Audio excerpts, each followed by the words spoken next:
Thanks for joining us from the Ohio AgNet Voice You Know With the News You Trust studio, sponsored by Grain Equipment Company, where innovation meets execution. I'm Dale Minyo. Joining me is Wendy Osborne, Director of Market Development for Ohio Corn and Wheat. And Wendy, it's fresh in your mind, last week you had a trade team here from the Philippines. What's the effort about when you bring a trade team to the United States? How will you know if you were successful? The end result will be an increase in corn going out and being exported, but you can usually get a good sense of if they're satisfied with their visit by just the stops that we're making and the conversations that we're having. And you had how many on the tour? We had 6 trade delegates from the Philippines and 1 from Thailand. So Southeast Asia is a really fast-growing economy, and we do a lot of business with them. And so it's really important for corn exports that we build these relationships with these individuals from the Philippines and Thailand. Could you tell us off the top of your head what kind of numbers we've seen export to there in the past? They've been in the top 10 for corn exports pretty consistently.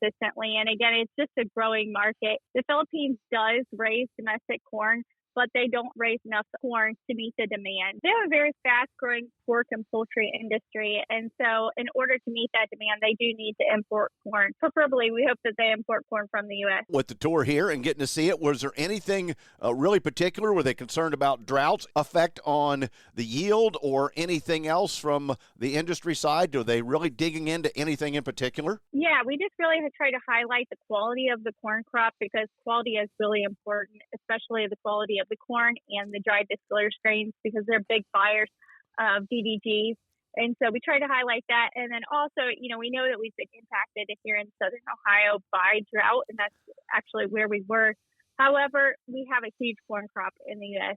So we try to highlight that we have an ample supply of corn and that we'll have ample supply to send to them this year. This is more of a curiosity question than maybe a fact-driven question. Did anybody ask about the carbon score of any of these farms? They did actually ask about sustainability, and we had a board member, Nathan Lyas, that did a fantastic job of highlighting the importance of sustainability. And he talked about the farming practices that he did on his farming operation. And so he is 100% no-till. We also got to see some cover crops. And so, again, we tried to highlight that sustainability message when we were out there on the farm. Wendy, if somebody wants more information about Ohio corn and our sustainability and products, is there a website we can go to? Yeah, you can go to ohiocornandwheat.org. And thank you, Wendy Osborne, Director of Market Development for Ohio Corn and Wheat. Today's weather brought to you by Seed Consultants. Simply better performance online at seedconsultants.com. Here's the forecast. Sunny and dry for Ohio here through the rest of this week. Let's take a look at your forecast update. I have no major weather issues for you all week long. Temperatures are going to be a little bit cooler here to start things off, but slowly gaining, especially the second half of the week, well above normal for the weekend. And then we get into next week. Cold air breaks free over the Great Lakes. We're chilly for Monday and Tuesday of next week, then start to see temperatures moderate again. All that happening with little to no precipitation. I think we may have to watch for a few scattered showers overnight Sunday night and Monday. That's all. I'm meteorologist Ryan Martin. And thanks, Ryan. We'll take a look at markets after this. In any year, your best harvest is only a few upgrades away. Seed Consultants exclusively serves the Eastern Corn Belt, combining our deep knowledge of local conditions with high-performing products fit for your acres. Most importantly, our customized services put our products and your business in a position to succeed.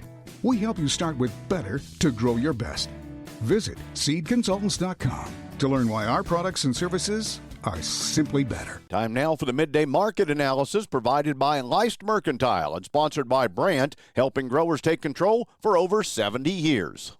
I'm Ryan Metzger with Leist Mercantile with your Monday Technical Outlook. December corn futures has first level support seen at $4.23 with resistance at $4.27.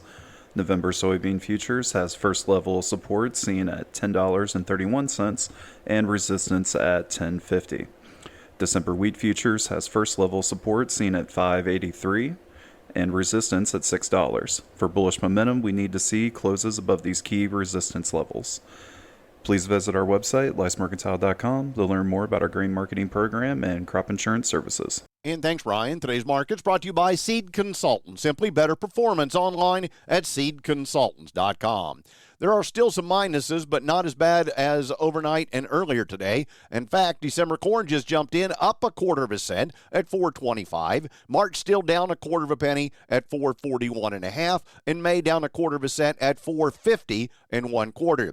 November beans down 5 3/4 at $10.32. January down 5 3/4 at $10.50 1/4. And next March is $10.65 1/4, down 6. December wheat down 4 1/2 at $5.94 1/4. July new crop up 4 3/4 at $6.37 1/2.